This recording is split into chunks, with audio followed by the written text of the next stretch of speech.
Feliz día para todos mis queridos estudiantes. El día de hoy vamos a profundizar la temática sobre el abordaje propio de la racionalidad científica y el abordaje de la filosofía como tal. Es decir, vamos a profundizar un poco esa relación que hay, ¿verdad?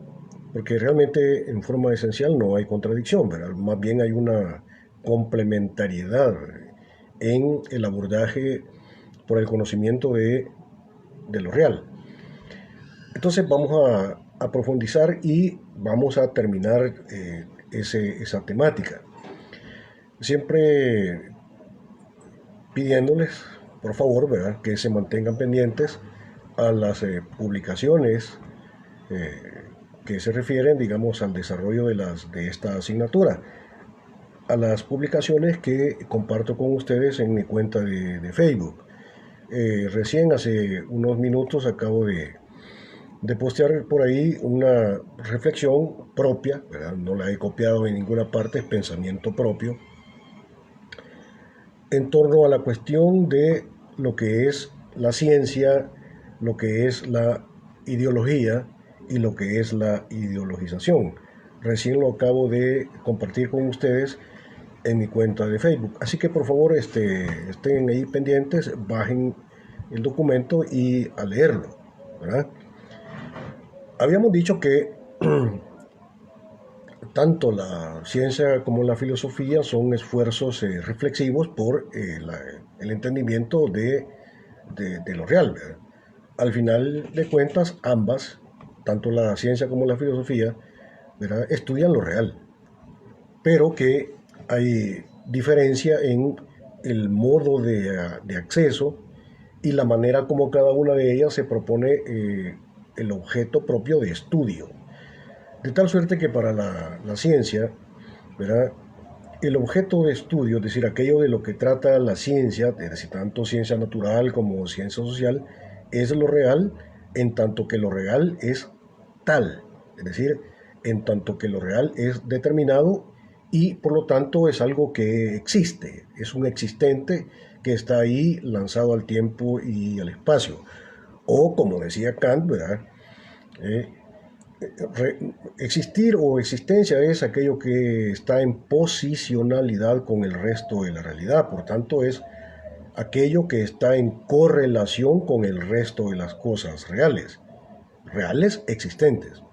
Por tanto, el objeto de estudio de la ciencia es lo real, en tanto que lo real existe y justamente porque existe está ahí, está dado, ¿verdad? Por eso nunca va a hacerse la pregunta de si está dado o no está dado. De hecho, va a partir del factum, del supuesto de que las cosas de las que va a tratar están ahí. O sea, para la ciencia los fenómenos reales son los fenómenos existentes que están ahí. Entonces decía yo que por esto es que la ciencia se mueve en el horizonte de la talidad, porque estudia las cosas reales en tanto que son tales, ¿verdad? Ser tal significa ser determinado, estar lanzado al tiempo y al espacio, ser un existente.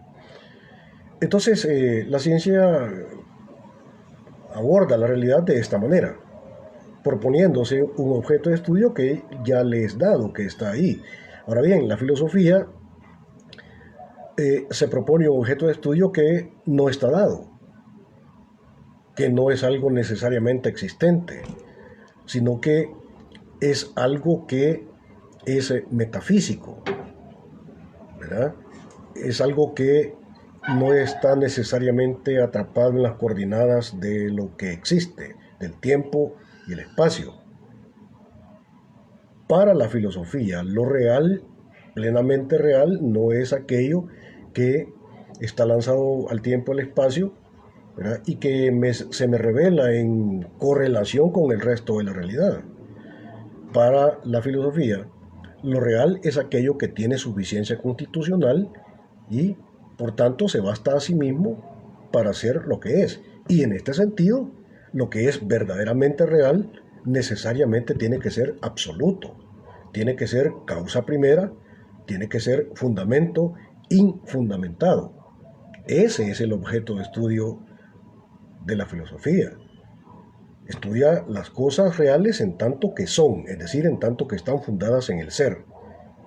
¿Sí? Y el ser, por supuesto, el ser está presente en todo existente, pero no se agota con ser un existente. ¿Sí? Es el fundamento y fundamentado que hace posible que pueda haber existencia. Por tanto, no está subordinado, sometido a la lógica de la espacio-temporalidad. Entonces, el objeto de estudio de la filosofía no es un, un tal, sino que es trascendental, es metafísico. Es así que el horizonte de la filosofía ya no es el horizonte de la talidad, sino que el horizonte de la filosofía, ¿sí?, es el horizonte de la trascendentalidad. ¿Ves? Entonces, una compañera de ustedes, una estudiante, me hizo una pregunta muy interesante, realmente. Son las preguntas que yo como filósofo agradezco, realmente. O sea, porque dan que pensar, retan a la reflexión. Agradezco yo esas preguntas, ¿verdad?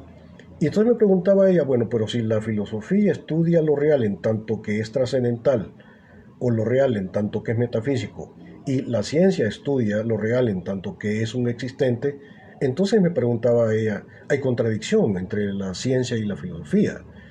Y yo le respondí, ¿verdad?, de la mejor manera que pude, y le dije que no, ¿verdad? No hay contradicción esencial. Pudiera haber contradicción apariencial, pero no hay contradicción esencial, ¿sí? Lo que pasa es que la ciencia estudia una dimensión de lo real, una forma de presentárseme la realidad, y la filosofía estudia otra dimensión de lo real, ¿verdad? Entonces son abordajes que no necesariamente son contradictorios, sino que más bien yo hablaría de complementariedad entre ambos abordajes, ¿sí? Agradezco la pregunta que me hicieron. De ese tipo de preguntas son las que necesitamos. Excelente, felicito a la persona que la hizo. Y a los demás quisiera decirles que intenten preguntar, ¿verdad? Eh, con ese tipo de preguntas, realmente ya la pregunta era una pregunta filosófica, ¿sí? Entonces, la filosofía se mueve en el horizonte de la trascendentalidad y la ciencia se mueve en el horizonte de la talidad. Ahora bien, hay como esquemas investigativos y para la ciencia el esquema investigativo, yo no hablaría de método, sino más bien de un esquema investigativo.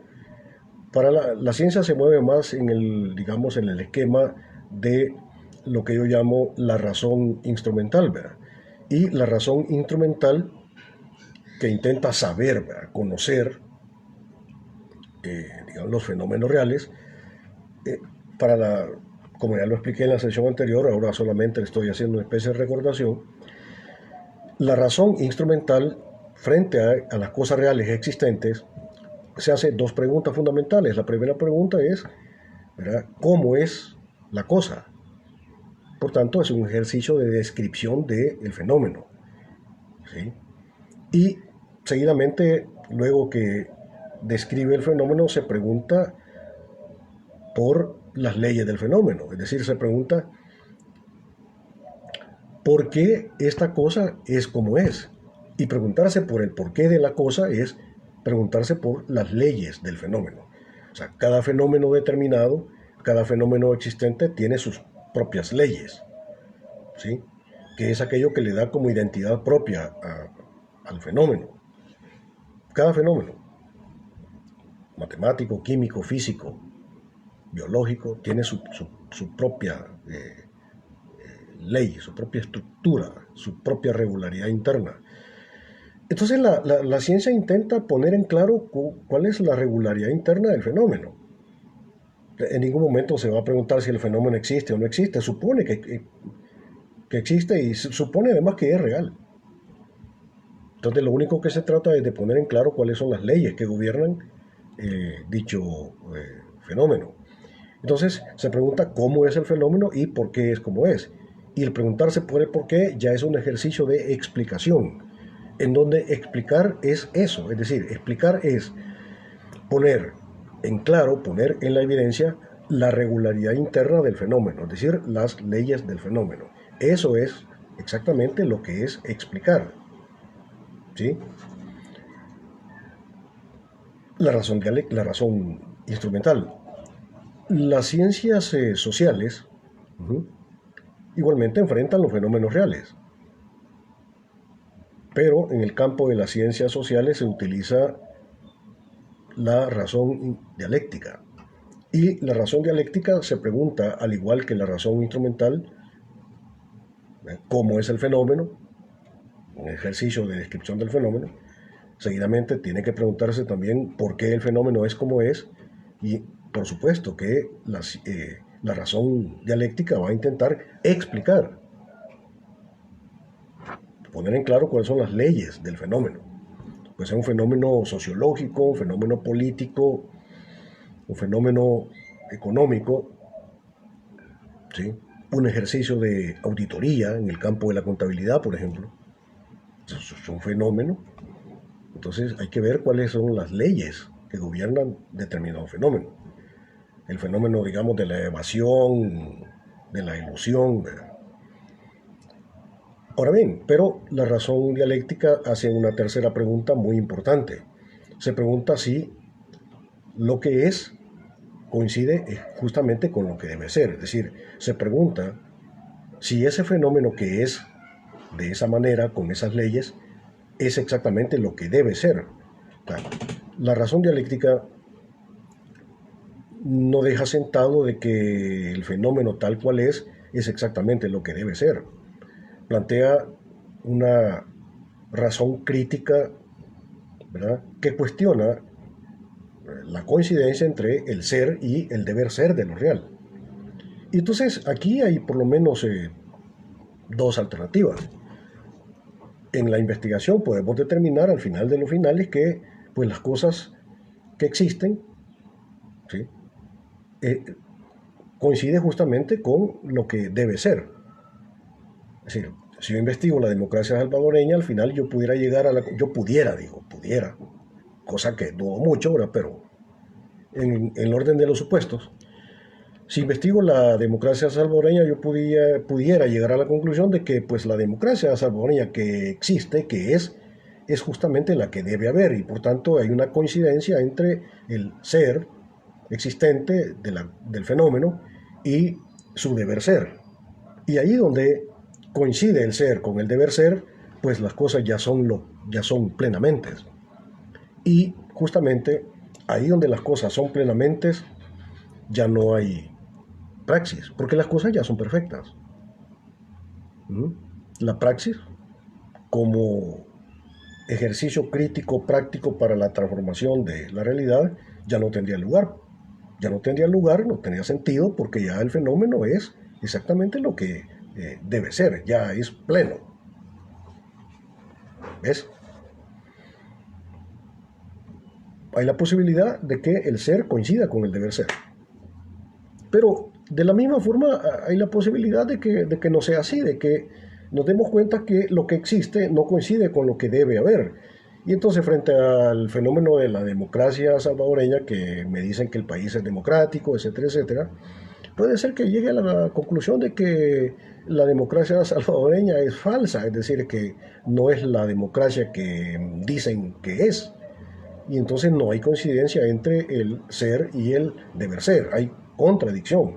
Y ahí donde hay contradicción, hay dialéctica.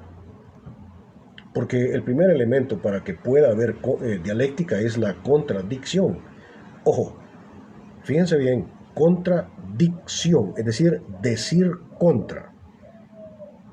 Decir contra. Pero que para que pueda haber contradicción, tiene que haber ejercicio de la razón.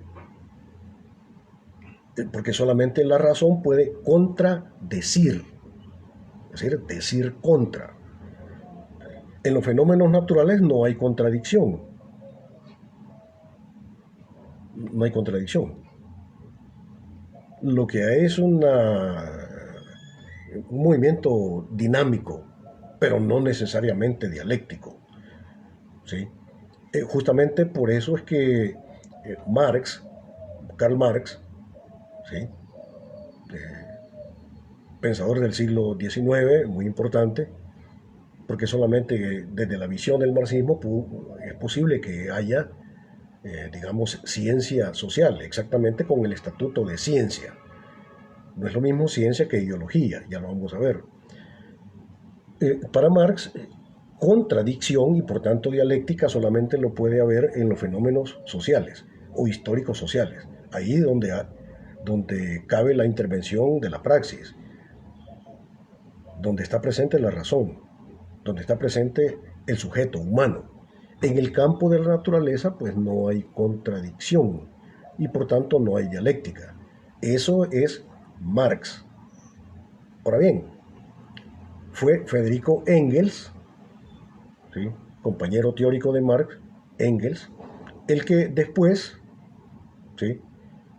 Un poco ya en contradicción con Marx, y justamente por eso en este punto específico es que yo creo que Engels no fue marxista.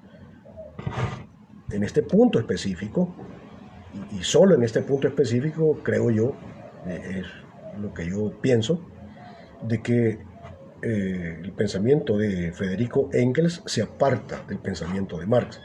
Para Engels, sí, el orden de lo natural es dialéctico. Bueno, pues esa es otra historia, dejémoslo ahí. El punto es que la razón dialéctica de la ciencia, que enfrenta el conocimiento de los fenómenos sociales, ¿verdad? Describe, explica, pero cuando la razón dialéctica se pregunta si el fenómeno es lo que debe ser, ¿sí? No solamente explica. Explicar es poner en la evidencia la regularidad interna del fenómeno. Es decir por qué las cosas son como son. Punto. Eso es explicar. La ciencia social, la razón dialéctica, también explica, pero no solo explica, sino que explica y comprende. Es un esfuerzo de comprensión de los fenómenos. Pero, ¿qué significa comprender? Comprender es poner en la evidencia el sistema de intereses y propósitos que están presentes en el fenómeno investigado. Porque justamente los fenómenos investigados por la razón dialéctica son los fenómenos sociales, los productos de la praxis, los productos de la acción humana y la acción humana misma.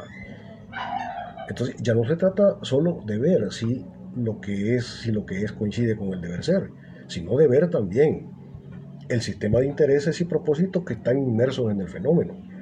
Porque para la razón dialéctica lo real no solamente tiene un por qué, como conjunto de leyes, sino que también tiene un para qué, en el sentido de que los fenómenos sociales tienen un propósito.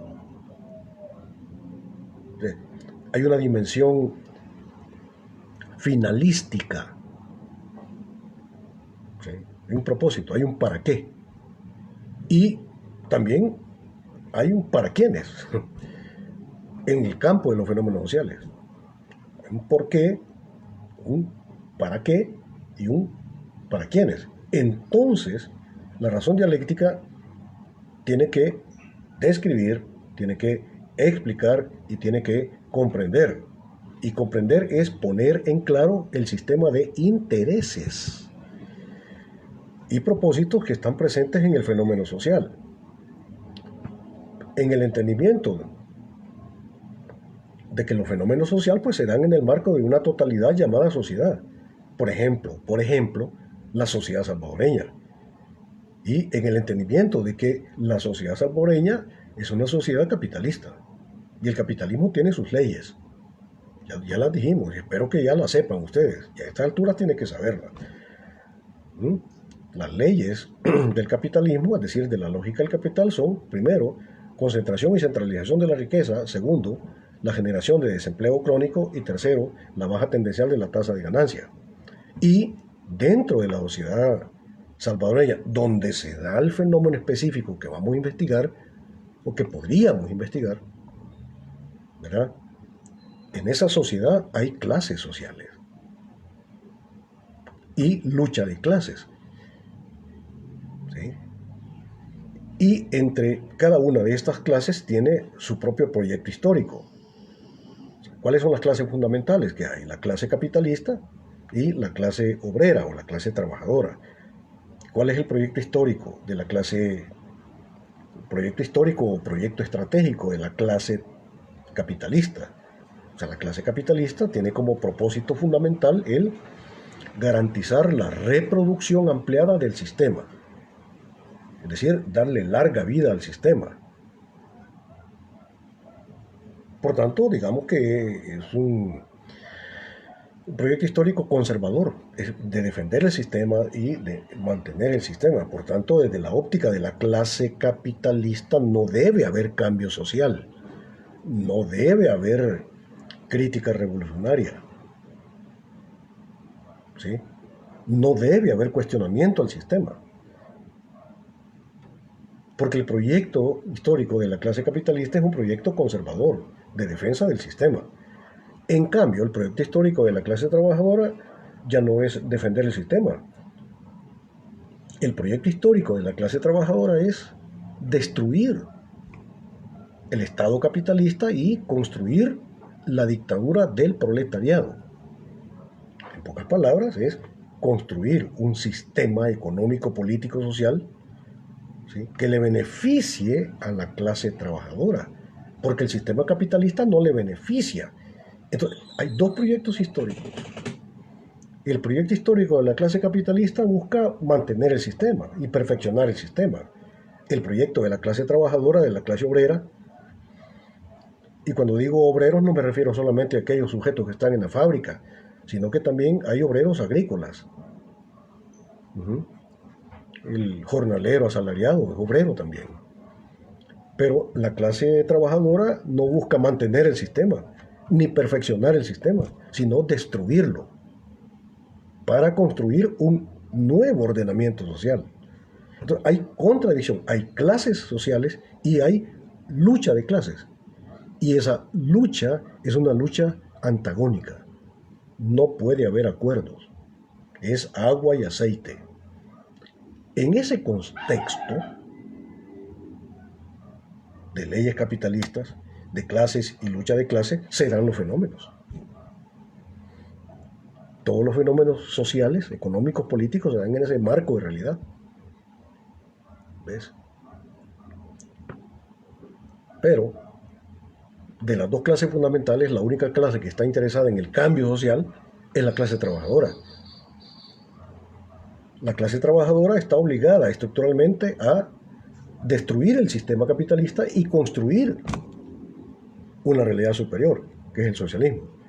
Por eso es que la clase trabajadora es la clase revolucionaria. Cositas que es importante que vayan quedando claras. Ahora bien,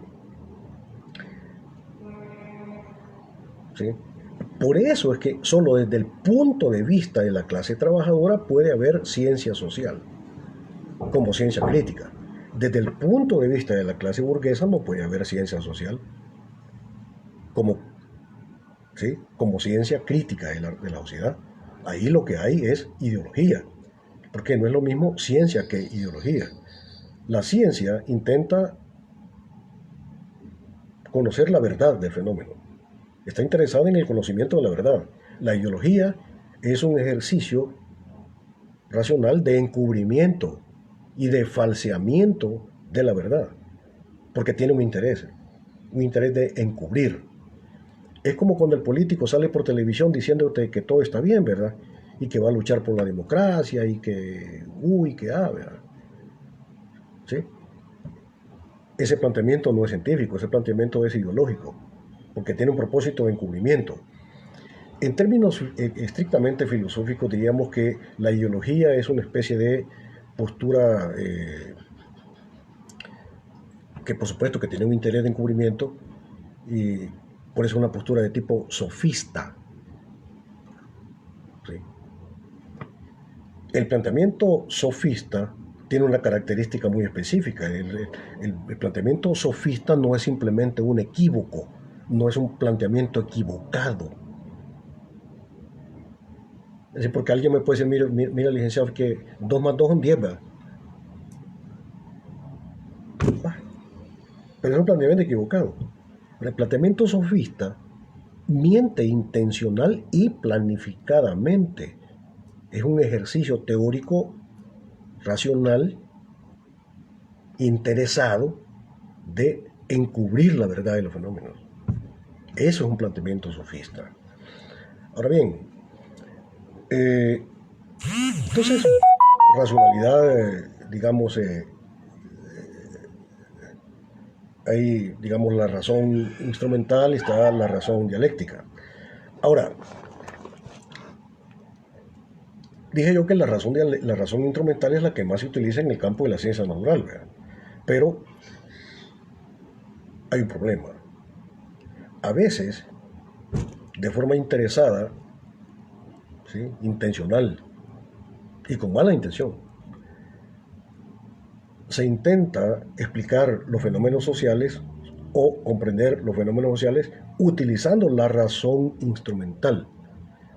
Es decir, la razón instrumental. Es decir, ese esfuerzo del entendimiento, del conocimiento de los fenómenos sociales, políticos, administrativos, contables, financieros, sociológicos, pero utilizando la racionalidad instrumental. Cuando eso ocurre, el resultado de ese enfoque instrumental es el encubrimiento de la verdad. Los que hacen eso lo hacen conscientemente. Puede ser que sea conscientemente o inconscientemente, pero el resultado es igual. Porque yo quiero decirles una cosa, queridos estudiantes. En el campo de las ciencias sociales, ¿sí?, hay ciencia económica crítica, pero también hay ciencia económica no crítica. Hay sociología científica y sociología ideológica, encubridora de los fenómenos sociales. ¿Sí? Pero quiero decir por qué. Porque la razón instrumental que intenta explicar, ¿sí?, los fenómenos va a partir de una premisa filosófica. Esta premisa filosófica dice lo siguiente, dice, nada hay en los sentidos que antes no haya estado, nada hay en la razón que antes no haya estado en los sentidos. Repito, el planteamiento dice, nada hay en la razón o en el intelecto que antes no haya estado en los sentidos. Lo que quieren decir con este planteamiento es que el origen de la verdad, el origen de todo conocimiento, pues está en la realidad. El origen de la verdad está en la realidad, ¿verdad? ¿Sí? El origen de la verdad no está en la razón. Las cosas no son lo que la mente cree que son. No, las cosas son lo que son. El origen de la verdad está en la realidad. Y por tanto que el fundamento de la verdad es la experiencia. Y por ende la experimentación. Ese es el origen de la verdad. Y la razón instrumental también parte, digo, de esta premisa de que nada hay en la razón que antes no haya estado en los sentidos, ¿verdad? Pero igualmente parte de otros supuestos interesantes de analizar.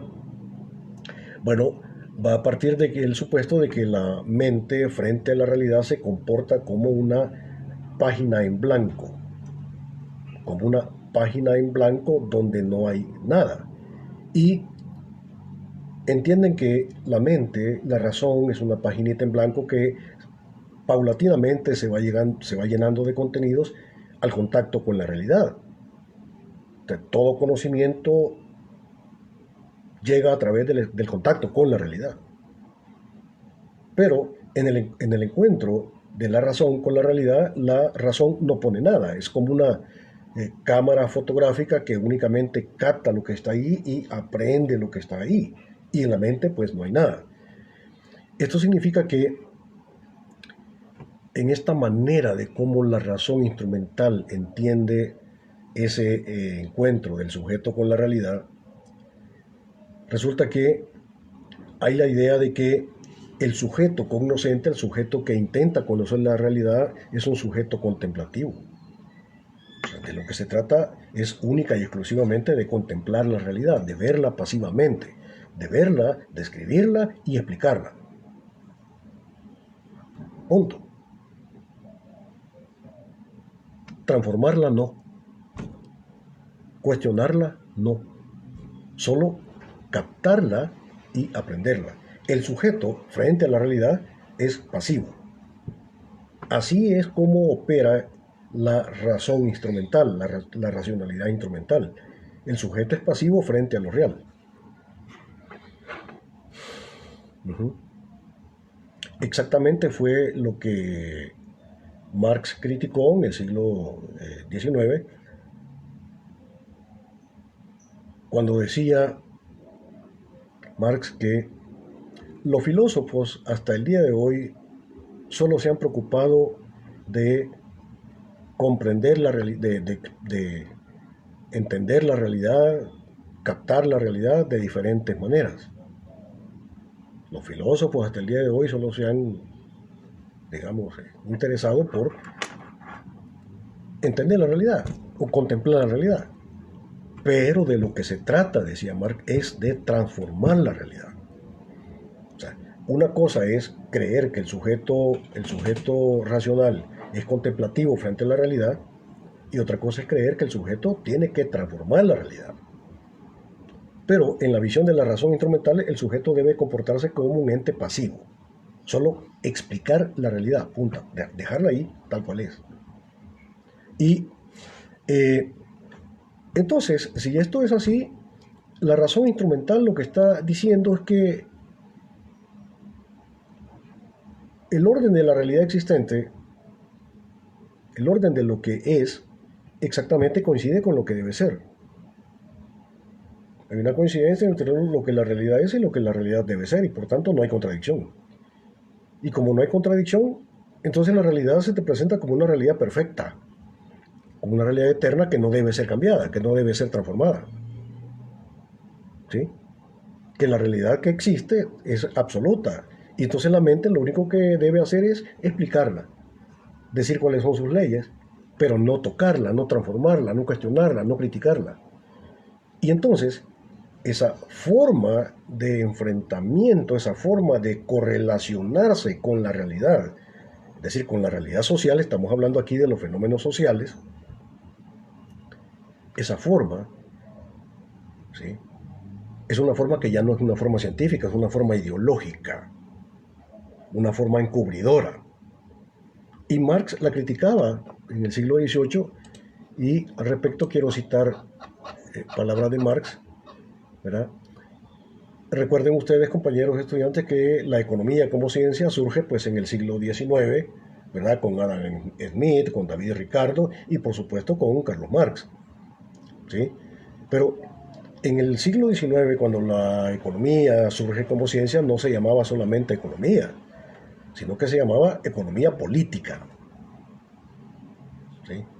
La economía clásica de los creadores de la economía como ciencia se llamaba economía política, no solamente economía. Fue después cuando vinieron otros pensadores ya capitalistas, burgueses, en el siglo XX, que crean la economía neoclásica, y entonces ya no se llama economía política, sino que le quitan lo de política y solo la dejan con economía.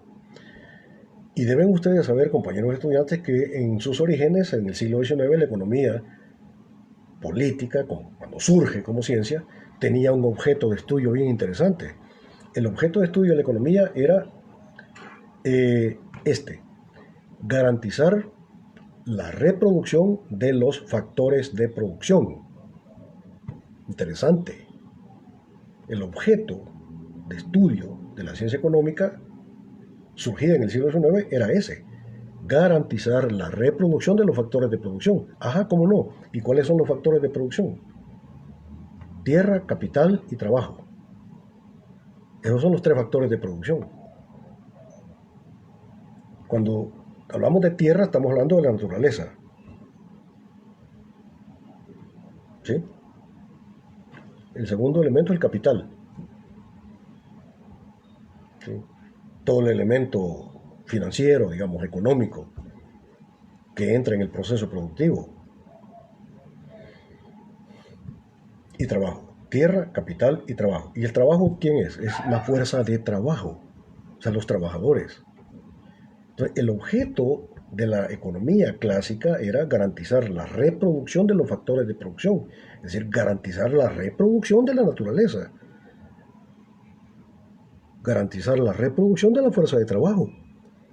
O sea, no había una visión de aniquilamiento de la naturaleza, ni una visión de aniquilamiento de la fuerza de trabajo. Es la economía clásica, la que crea David Ricardo, Adam Smith, y que alcanza su estatuto de ciencia solo, única y exclusivamente con los aportes de Carlos Marx. Entonces, Marx, en su visión económica de la sociedad existente, que ya en el siglo XIX, pues, era la sociedad capitalista, y hablando de lo que es la economía como ciencia, dice una cosa muy interesante. Cito palabras de Marx, ¿sí?, que están en el posfacio de la segunda edición del Capital, que es la obra fundamental de Marx, El Capital. En el posfacio de la segunda edición dice Marx estas palabras. En el entendimiento que para Marx había ciencia económica como científica, ¿sí?, y había ciencia burguesa, es decir, ciencia ideológica, falsa. La pregunta de $20,000 es: ¿cuál es la característica fundamental de la ciencia falsa, de la ciencia ideológica? Que la verdad no es ciencia, no hay que llamarle ciencia, más bien hay que llamarle ideología. ¿Cuál es la característica fundamental? La característica fundamental de esa ideología, que quiere pasar por ser ciencia, la pone en claro Marx. Cito palabras de Marx. Abro comillas. La economía política, cuando es burguesa, dice Marx, y explica cuando es burguesa, es decir, cuando ve en el orden capitalista no una fase transitoria del desarrollo, ¿sí?, sino una forma absoluta y definitiva de la producción social. Solo puede mantener su rango de ciencia mientras la lucha de clases permanece latente o se trasluce simplemente en manifestaciones aisladas. Repito, la cita de Marx. La economía política, cuando es burguesa, es decir, cuando ve en el orden capitalista no una fase transitoria del desarrollo, sino una forma absoluta y definitiva de la producción social. Debe ser claro, es decir, cuando la ciencia económica, ¿sí?, cuando la reflexión que pretende ser científica, la reflexión sobre la sociedad o los fenómenos sociales que pretenden ser científicos, se convierten en ideología. ¿Cuándo? Cuando absolutizan el orden dado. Cuando absolutizan el orden dado, cuando te plantean que el orden que es existente, por ejemplo, la sociedad capitalista burguesa salvadoreña, es exactamente lo que debe haber. Y por tanto ahí hay un proceso de absolutización del orden dado. Porque el orden dado se te presenta como algo perfecto, que está más allá de la praxis y frente al cual el sujeto pues no tiene más remedio que adaptarse. Y entonces el orden dado, ¿sí?, está fuera de la praxis, y el sujeto no la puede transformar, solo la puede describir y explicar, pero no transformar. Entonces, ese orden dado es absoluto. Ese orden dado se te presenta como eterno. Ese orden dado ¿sí? se te va a presentar como una especie de destino. Y ahí el ser coincide con el deber ser. Entonces, ese tipo de planteamientos que pretenden ser científicos no lo son. Son planteamientos ideológicos que tienen el propósito de defender y de promover los intereses de aquella clase social cuyo objetivo estratégico es garantizar la reproducción ampliada del sistema. Y el sistema es el orden dado. ¿Y cuál de las dos clases sociales está interesada en mantener y en perfeccionar el sistema? A ver, querido estudiante, ¿cuál de las dos clases tiene como proyecto histórico mantener y perfeccionar el sistema? Bueno, pues la clase capitalista. Entonces, la racionalidad instrumental aplicada al conocimiento de los fenómenos sociales resulta ser encubridora de lo que verdaderamente la realidad es. La racionalidad instrumental trabaja en función de los intereses de la clase dominante, es decir, de la clase capitalista. ¿Ves? Pero la razón instrumental en el análisis de los fenómenos sociales, ojo, en el análisis de los fenómenos sociales deja de ser ciencia y se convierte en ideología. ¿Por qué? Porque defiende los intereses de la clase dominante, de la clase que está interesada en mantener el orden dado. Porque te dice que el orden dado es perfecto, porque el ser coincide con el deber ser, porque no hay manera de transformar la realidad. Y entonces, en la visión de la razón instrumental, que es una función ideológica de encubrimiento, de falseamiento de la verdad, ¿sí? Para esa visión de la realidad, ¿sí? Lo real es destino, el sistema es un destino frente al cual pues simplemente hay que adaptarse. Ya no hay cambio social, porque lo real se me presenta como una especie de eterno presente, donde un eterno presente, si no hay, ya no hay futuro, porque las cosas ya son plenas, el sistema es perfecto. ¿Sí? Solamente lo puedes modificar, ¿verdad? Es la misma mica, solo que revolcada. Puedes maquillarla un poco, ¿verdad? Pero no puedes transformar su esencia. Entonces, no hay cambio, ¿sí? No hay futuro, tampoco hay libertad, ¿verdad? Ahora bien, sí habría libertad, pero desde un concepto de libertad muy específico. Hay diferentes conceptos de libertad, ¿verdad? Digo que desde la óptica de la razón instrumental, que es uno de los esquemas, uno de los esquemas investigativos que utiliza la ciencia, sí, la ciencia, tanto la ciencia natural y por supuesto que también la ciencia social en una función ideológica, ¿sí? Desde esa óptica solo puede haber futuro en un concepto específico, perdón, solo puede haber libertad en un concepto muy específico de libertad. Y es exactamente el concepto que propone Jorge Guillermo Federico Hegel. Hegel. Se escribe así, H-E-G-E-L, Hegel. Filósofo alemán del siglo XVIII-XIX. Jorge Guillermo Federico Hegel decía que la libertad es la conciencia de la necesidad. Repito, para Hegel la libertad es la conciencia.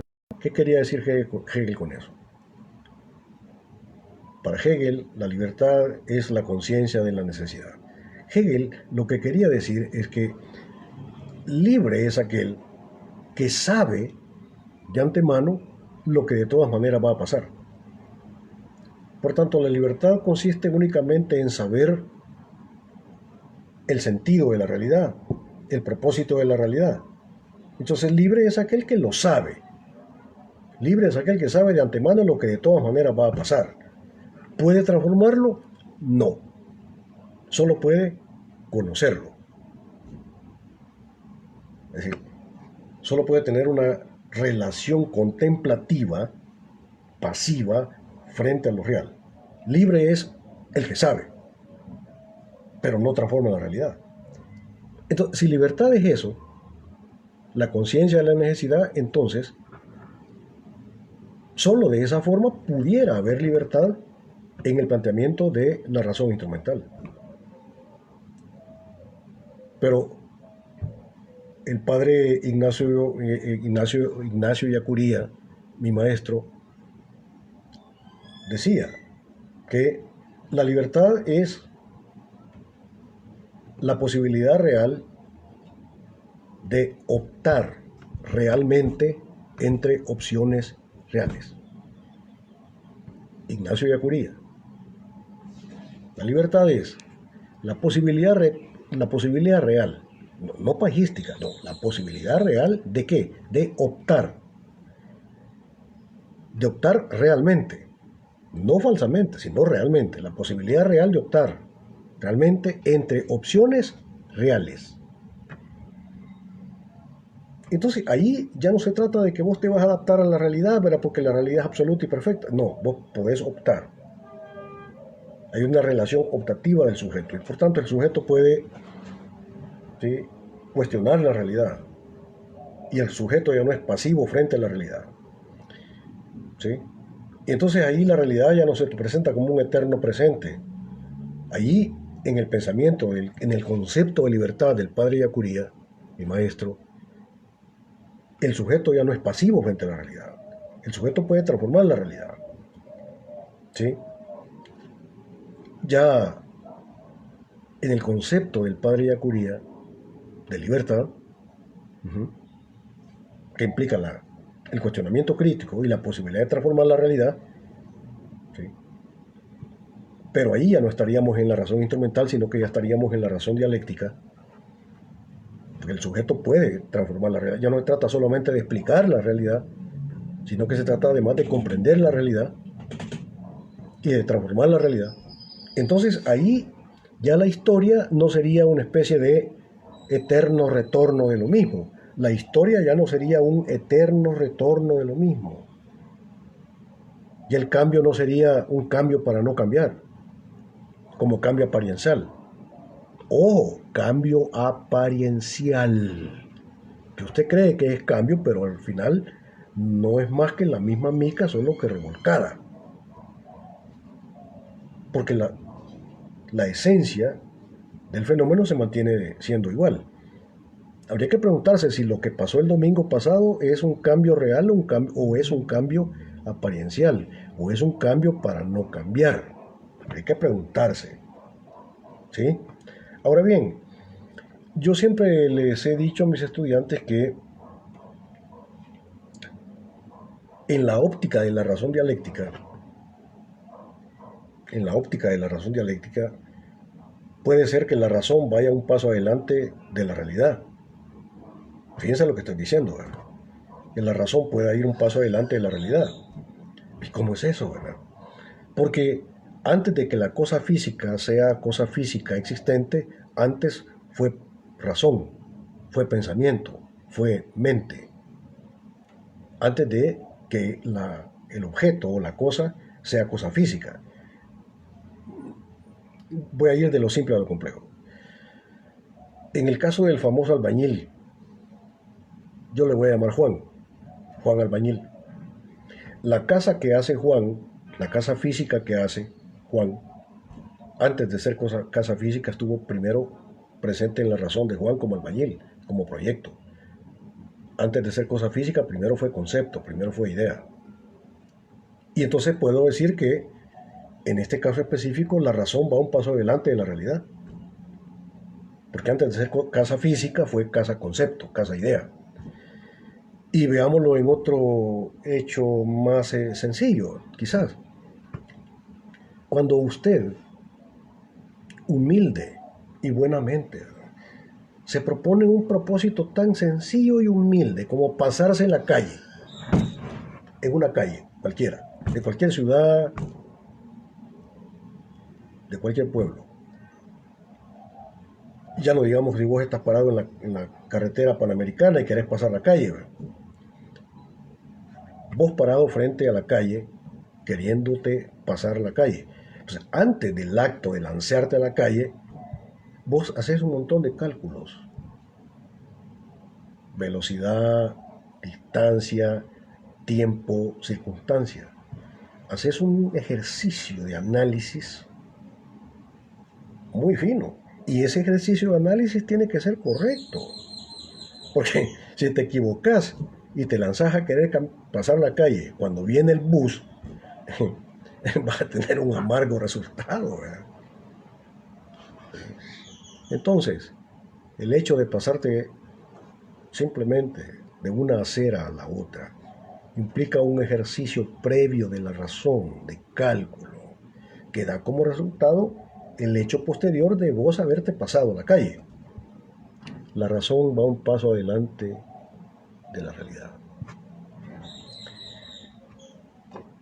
Cuando va la pareja de novios, que ya está pensando en casarse, ahí en tu, digamos, en tu barrio, digamos, en tu ciudad, en tu cantón, donde sea. Entonces va la pareja de novios agarrada de la mano en un día domingo, después de haber ido a los servicios religiosos, pues van a comerse unas pupusas y van por la calle caminando y entonces de repente la pareja de novios se detiene frente a un lote que está ahí, un lote cercado con un gran letrero que dice se vende, ¿verdad? Ajá. Información en el teléfono, tal, tal, tal, tal, tal. Entonces la pareja de novios se para a contemplar el lote que está ahí. Un lote lleno de monte, un montón de piedras, un lote sucio, chuco, el lote. Ese lote es lodado. Lodado porque es lo que está ahí. Pero entonces ella, ¿verdad? La chica, ¿verdad? Tan linda es ella siempre. Comienza a ver ve el lote y entonces comienza a pensar en las posibilidades, ¿verdad? Entonces ella comienza a visualizar ya ahí, parada frente a ese lote, chuco, montoso, pedregoso. Ella comienza a pensar dónde iría su casita, qué forma tendría su casa, dónde pondría las gallinas, eh, y ya ella está pensando en dónde iría, digamos, el jardín y que iba a poner flores, etcétera, etcétera. Entonces, diríamos que la pareja de novios, contemplando ese lote chuco, y el lote chuco es el orden del lodado, tiene una capacidad bastante extraña. Tiene la rara capacidad de ver más allá de lo que hay. Yo a eso le llamo capacidad prefigurativa de la razón. Esa capacidad de ver más allá de lo real dado. Porque la muchacha, haciendo el análisis de dónde pondría su casita y cuántas puertas tendría y las ventanas y pues si ya hasta ve hasta la parabólica encima de la casa y todo eso, ¿verdad?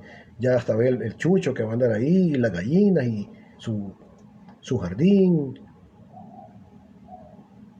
ve más allá de lo que hay. En esto consiste la capacidad prefigurativa de la razón. Entonces, ya no solamente ve lo que es el orden de lo dado, sino que ya está postulándose el campo de lo posible. No, pues ahorita se está postulando el campo de lo deseable, de lo deseable.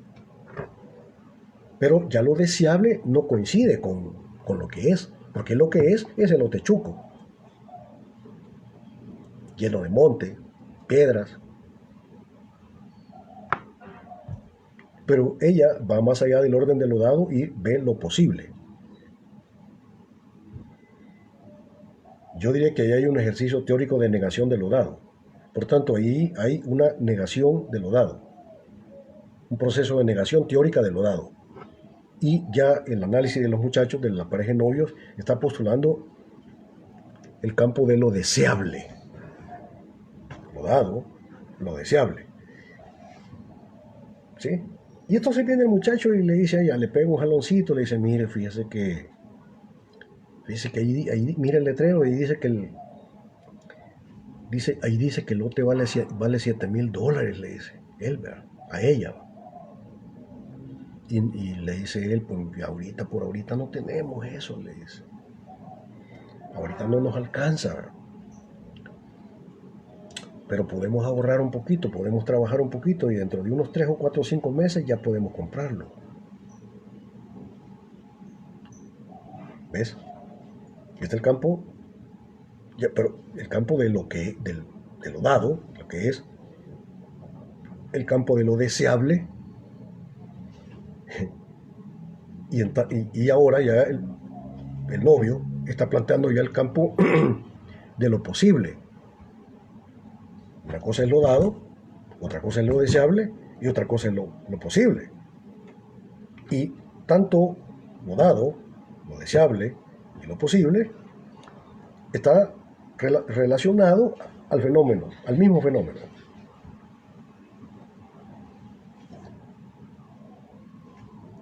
La mente puede ir un paso adelante de lo real. En ese ejercicio que la pareja de novios está haciendo parado frente al lote. Entonces, cuando vos postulás frente al orden de lo dado y no absolutizás el orden de lo dado, sino que te planteas el orden de lo deseable, y hay un cuestionamiento crítico del orden de lo dado porque te parece que el orden de lo dado no es lo que debe hacer y ahí ya no hay una conexión entre el ser y el deber ser, sino que hay una contradicción entre lo que es y lo que debe haber. ¿Sí? También está el campo de lo posible, que es el campo de lo que vos querés, de lo que vos deseas y que es lo posible para lograr el deseo. No renuncias a lo deseable, sí, pero te propones el modo de acceso para la realización del campo de lo deseable. Y el campo de lo deseable es la utopía. La palabra utopía significa lo que no tiene lugar. Utopos significa sin lugar. Sí, pero sin lugar por ahora. Entonces, se trata de crearle, construirle las condiciones de posibilidad para que la utopía pueda realizarse. Utopía no es aquello que no se puede realizar. Utopía es aquello que no tiene lugar por ahora. ¿Sí? Pero hay que crearle las condiciones de posibilidad a la utopía. Todo esto que acabo de mencionar es el campo de la razón dialéctica, que implica una crítica teórica del orden dado, como la muchacha frente al lote chuco postula ella, dónde va a ir su casita, etcétera, etcétera. Ya no ve el lote chuco, ve lo que debe haber. Y lo que debe haber no coincide con lo que hay. Y por tanto hay un ejercicio de crítica teórica de lo dado. Pero eso es crítica teórica. Pero la crítica teórica abre la posibilidad de que haya crítica práctica. ¿Y en qué momento se va a pasar de la crítica teórica a la crítica práctica? Se va a pasar cuando ese lote lo compre en la pareja de novios, lo compre y comiencen a construir su casa. Entonces ya ella va a ponerle ahí el chiquero donde va a ir el cuche, los pollos, lo que sea, el chucho y el jardín. Ahí ya pasaste de la crítica teórica a la crítica práctica. Por tanto, la teoría guía la práctica, orienta la práctica. O sea, no puede haber práctica correcta sin teoría correcta. Como vos, ¿verdad? Si teorizás para pasarte la calle y te equivocas en el análisis, la consecuencia va a ser que el carro va va a pasar y te va a atropellar, ¿verdad? Tenías que haber hecho un ejercicio teórico correcto para que tu praxis fuera una praxis correcta y poder pasar la calle. Pero antes de pasar la calle vos teorizaste. O no creería yo, ¿verdad? Sería demasiado torpe, ¿verdad? Que vos primero te lanzás a la calle y después de que ya estás metido en medio de la calle, comenzás a pensar, ¿verdad? ¿Qué vas a hacer, ¿verdad? O no creía yo, compañero estudiante, de que usted sea así, ¿verdad? De que primero se lanza a la piscina, ya que está lanzado a la piscina más honda de San Vicente, de Mapulapa, comienza a pensar y a ver si sabe nadar o no sabe nadar, ¿verdad? Es ahí donde la teoría va un paso adelante de la realidad. En ese sentido, en ese específico sentido que lo estoy planteando. Y cuando pasa eso, entonces ya la realidad no se presenta como un absoluto. Porque ya hay crítica teórica y crítica práctica. Ya no se trata de que vos vas a captar la realidad como si la realidad fuera absoluta, como si el orden dado fuera absoluto, o una especie de destino frente al cual únicamente te queda contemplarlo. ¿Sí? Sino que ya el sujeto, en esta concepción de la razón dialéctica, el sujeto es verdaderamente sujeto, porque puede transformar la realidad, puede cambiar la realidad. Y entonces aquí ya la libertad no es la conciencia de la necesidad, como dice Hegel. El libre es aquel que sabe de antemano lo que de todas maneras va a pasar. No, porque aquí ya se puede transformar la realidad. Aquí el concepto de libertad que más aplicaría sería el concepto del padre Yacuría, mi maestro. Libertad es la posibilidad real de optar realmente entre opciones reales.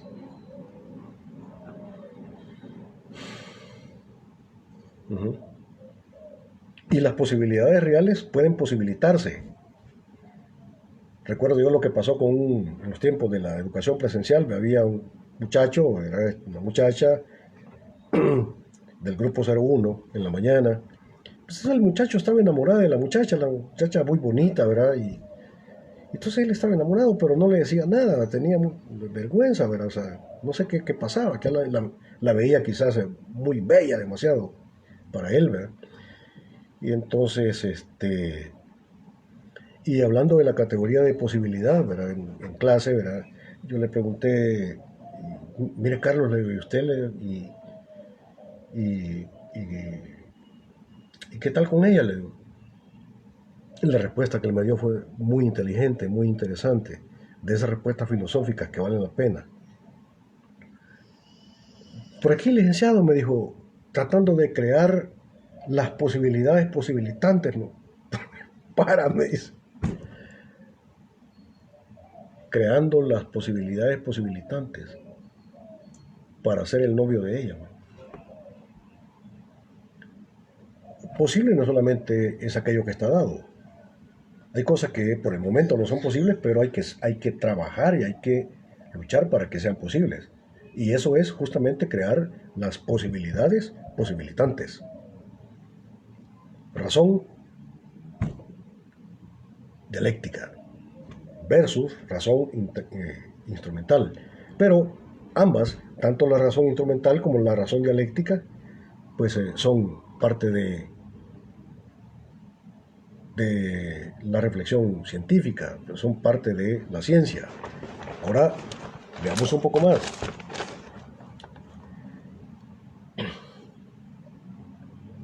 Ya lo dije. Para la filosofía, ¿sí? En la dimensión de las cosas reales, y exactamente por eso es que son reales, ¿sí? Hay una dimensión metafísica. Y la filosofía entiende que todas las cosas, ¿sí?, son existentes, es decir, lanzadas al tiempo y al espacio, porque previamente están fundadas en el ser. Y ya que tienen ser, pues entonces pueden existir. Y el fundamento de lo real no es la existencia, sino el ser, es decir, la dimensión metafísica de lo real. Entonces Entonces, la filosofía frente a la realidad se pregunta de esta manera: ¿qué es lo que hace que estas cosas existentes sean reales? Y se pregunta por el carácter de realidad de las cosas, qué es aquello que las hace reales. Y preguntarse por el carácter de realidad de las cosas es preguntarse en el fondo cuál es el fundamento último de la realidad. Y preguntarse por el fundamento último de la realidad es considerar la realidad como una realidad que es una, que hay algo que está presente en toda realidad más allá de su carácter determinado. Ya les dije yo que las realidades determinadas se te presentan como siendo unas y como siendo distintas. Cada cosa es cada cosa. La taza es la taza y no es el lapicero. Entonces nos aparecen como distintas y, ¿verdad? Pero al final ambas son una, igual que la realidad es una, porque toda la realidad, más allá de su carácter determinado, está fundada en el ser. Entonces, hay una unidad en el orden de lo real.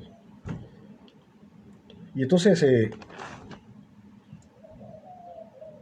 por eso es que la filosofía ya no se mueve en el horizonte de la talidad, sino en el horizonte de la trascendentalidad. ¿Sí? Trascendental es aquello que está más allá del carácter dado, es aquello que está más allá del carácter determinado de las cosas, es aquello que está más allá del carácter existencial de las cosas. Es más bien aquello que es fundamento, infundamentado de las cosas, y por tanto unifica toda la realidad. La filosofía se mueve en el horizonte de la trascendentalidad. Y la filosofía se pregunta, ya, y las preguntas son preguntas filosóficas. La filosofía se pregunta, bueno, y si la realidad al final es una, ¿por qué razón se me presenta como diversa? ¿Por qué no de una vez me revela su carácter unitario? ¿Por qué el carácter unitario de las cosas no me es patente a los sentidos? Porque yo no las veo unidas, las veo distintas. Cada una es cada una. Y como no teniendo nada que ver las unas con las otras. Entonces, el filósofo se pregunta, bueno, ¿y por qué la realidad siendo una se me presenta de esta manera, tan rara? No me muestra su ser, sino que me encubre su ser. Entonces, el filósofo se da cuenta que hay en la realidad, en toda la realidad, una estructura básica. De que en toda realidad hay esencia y apariencia. Esencia es aquello que fundamenta la cosa como cosa real y lo que le da identidad propia a la cosa real. Y la apariencia es el modo como me aparece la realidad. Porque la realidad no me muestra su ser verdadero. Una estructura básica, esencia y apariencia. Pero no solamente en esa estructura básica, sino que en toda realidad hay ser y existencia. El ser no es lo mismo que el existir, pero el existir está fundado en el ser. La cosa existe, perdón, porque es. O sea, esto le da vuelta a tu argumento, a aquel que te enseñaron en bachillerato, ¿verdad? De que las cosas son reales porque existen. Este es totalmente al revés. Entonces, el filósofo se pregunta todo eso y se pregunta qué significa ser real.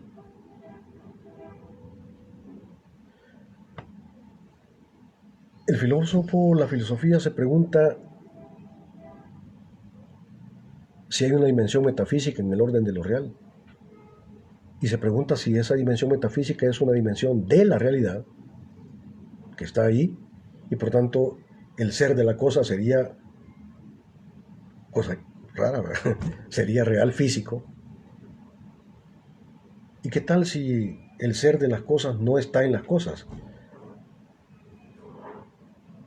¿Y qué tal si está fuera de las cosas? Entonces el ser de la cosa ya no sería de la cosa. Solo está en la cosa, pero no es de la cosa. ¿Ves? Estas son preguntas ya, preguntas filosóficas.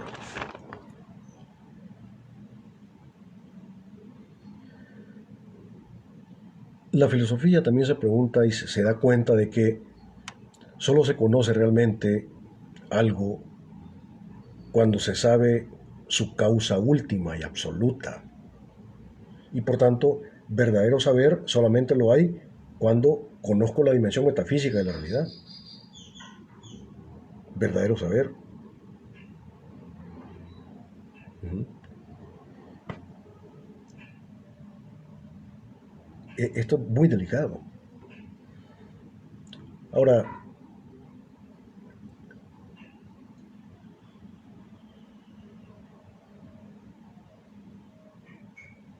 es posible conocer el ser de las cosas. ¿Sí? Y si no es posible conocer el ser de las cosas, ¿qué es lo que conozco cuando yo conozco? Les voy a poner rápidamente para ir terminando el caso de aquel filósofo griego del siglo VI antes de Cristo, Heráclito. Heráclito el Oscuro le decían. Y entonces Heráclito decía de que todo cambia, nada permanece. Porque todo está sujeto a la mutabilidad. Y justamente por eso es que, igual decía, nadie puede bañarse dos veces en el mismo río. Porque hay un cambio por el lado del sujeto que se baña y hay un cambio por el lado del río en el cual se baña el sujeto. Por tanto, lo que estaba diciendo Heráclito que en ese encuentro del sujeto o de la razón con la realidad hay cambio por el lado de la realidad y hay un cambio por el lado de la realidad. Cambio por el lado de la razón y cambio por el lado de la realidad. Todo cambia, nada permanece. Y entonces, si esto es así, si todo está permanentemente en movimiento, si todo cambia, y entonces resulta que en el proceso de conocimiento, la mente cuando intenta captar el ser de la cosa, pues la cosa ya se movió. Y la mente cuando intenta de nuevo volver a captar en la esencia de la cosa, pues la cosa ya se movió a otra posición. Y resulta entonces que la mente es como el novio tardista que siempre llega tarde al encuentro con la realidad. Es como que, digamos, vos con tu novia estás citado para verse a las 3 de la tarde en el Pollo Campero y pues llegan las 3 de la tarde y vos vas llegando como a las 3 y media, ¿verdad? Entonces llegas al Pollo Campero, no a las 3 como era el encuentro, sino llegas tarde y llegas y comenzás a preguntar, pues mire, y no he visto por aquí una muchacha bien bonita, así, así, ¿verdad? ¿Cómo no? Te dice, aquí estuvo sentada, ya se voló como 4 cafés y ya se fue.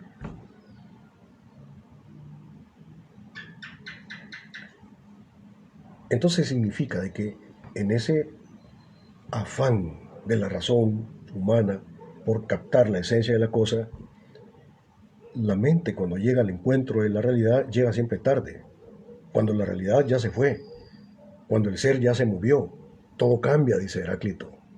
Y por tanto, no es posible conocer el ser de la cosa, no es posible decir qué es lo que la cosa es, sino únicamente es posible decir qué es lo que la cosa fue,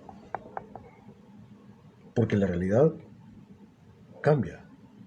Y entonces, no es posible conocer qué es lo que es la cosa, y no es posible decir qué es lo que las cosas son, sino que lo único posible es conocer las huellas del ser, los rastros del ser, ahí por donde el ser pasó. por favor. Heráclito. Todo cambia, nada permanece. La mente, cuando va al encuentro de la realidad ya se ha movido. Entonces, la mente no puede responder a la pregunta de qué son las cosas, sino únicamente a la pregunta de qué es lo que las cosas fueron. La mente no puede captar el ser, sino únicamente las huellas, los rastros o los huesos del ser, diría yo.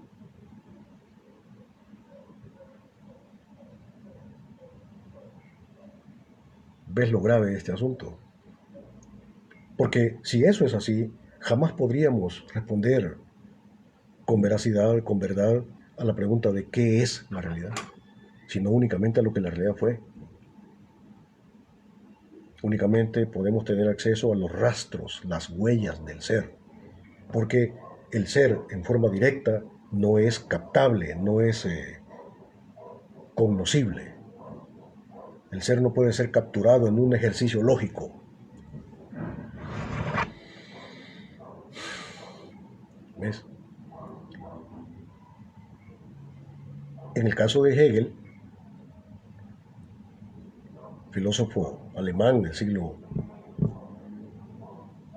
XVIII, XIX, Hegel decía lo mismo, pero lo decía de otra manera. Hegel decía que el búho de Minerva levanta su vuelo al crepúsculo. El búho de Minerva levanta su vuelo al crepúsculo. Es decir, Minerva, el dios de la sabiduría, el búho, pues la figura de la razón, levanta su vuelo al crepúsculo, es decir, al atardecer. La razón llega tarde al encontramiento de la realidad, ya cuando la realidad se fue, al crepúsculo, ya al atardecer, ya cuando el día ya se fue.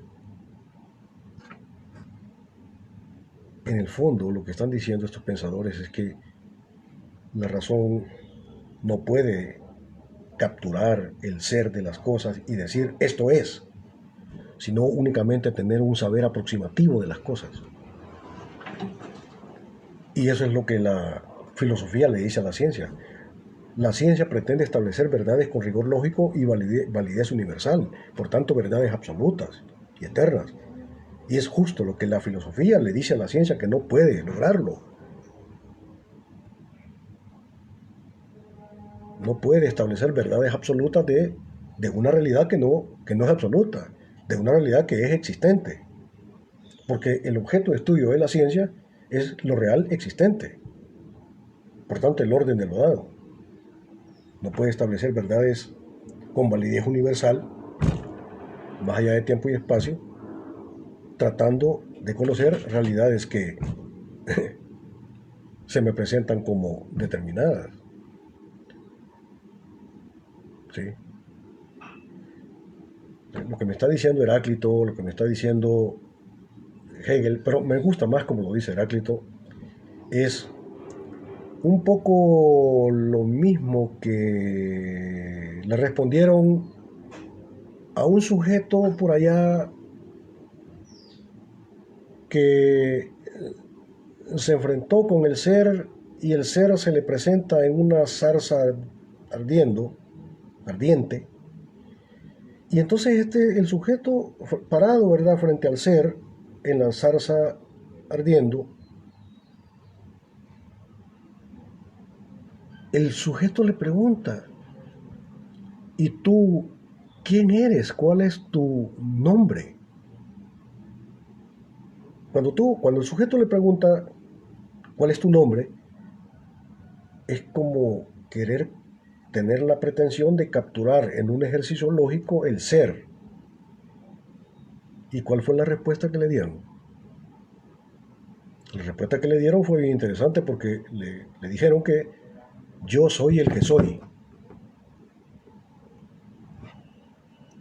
Y al final, ¿qué es lo que le estaban diciendo? Yo soy el que no tiene nombre, el que no puede ser capturado en un ejercicio lógico, el que no puede ser captado en una razón. ¿Ves? No hay manera de acceso directo al ser. Heráclito, no conocemos qué es lo real. No conocemos qué es el ser, sino únicamente sabemos las huellas del ser, por donde pasó. El caso del novio tardista, que está citado a las 3 de la tarde en el Pollo Campero para verse con la chica de su sueño, pero llega a las 3:30. ¿Ves? Muy buenas tardes, ya, ¿verdad? Pasen un muy feliz día y si el absoluto y el ser infinito así lo determina y si es su voluntad, nos veremos la próxima semana.